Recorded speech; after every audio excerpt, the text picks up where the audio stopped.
Blood in Clay County. In the heart of Clay County, where the mountains fold like old secrets and the river runs dark with memory, two names carved themselves into the land like tombstones: Baker and Howard. They were not just families, they were forces. The Bakers, stoic, proud, with hands calloused with timber and cold. The Howards, sharp-eyed, ambitious, with a grip on the courthouse and a hunger for more. For years, they shared the same dirt roads, the same church pews, the same moonlight. But peace in the holler is a fragile thing, and all it takes is one spark to set the woods ablaze. That spark came in the form of a bullet. Some say it was politics, others say it was pride.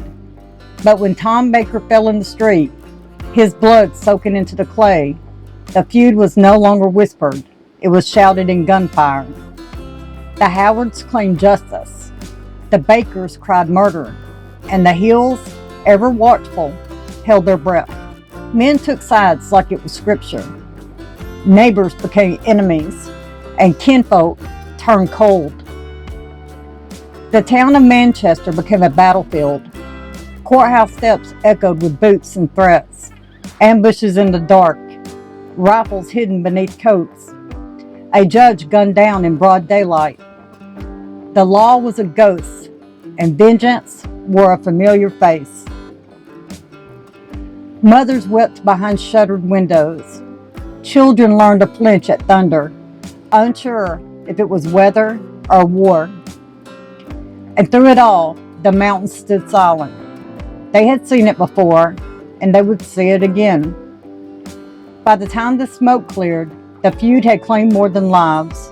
It had stolen trust, fractured families, and etched sorrow into the soul of Clay County. Some say the feud ended when the last bullet was fired. Others say it never truly ended, just went quiet, like a bear in winter. But if you walk those hills at dusk and listen close, you might still hear it. The echo of old grudges, the whisper of names spoken with reverence and regret. Baker and Howard. Two names, two families, one story, written in blood and remembered in silence.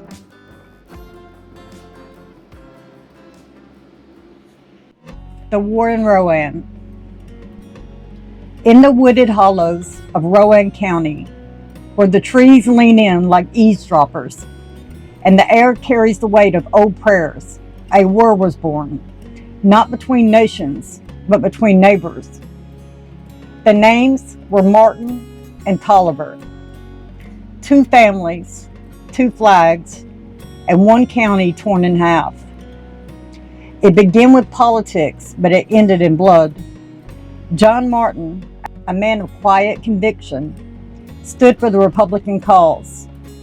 Craig Tolliver, fierce and unyielding, carried the Democratic banner like a blade. Their feud was not just personal, it was a battle for the soul of Morehead, Kentucky. The courthouse became a fortress, the streets a gauntlet, and the law, it was whoever had the faster draw. Men aligned themselves like chess pieces. Every handshake was a gamble, every glance a threat. The Tolliver seized control, their rifles speaking louder than any ballot. The Martins resisted, their grief hardening into resolve. The town bled. Over 3 years, Rowan County saw more than 20 men fall, some in ambush and some in broad daylight, all in silence. Women buried husbands. Children grew up with the sound of gunfire as a lullaby. The church pews emptied. The schoolhouse doors stayed shut.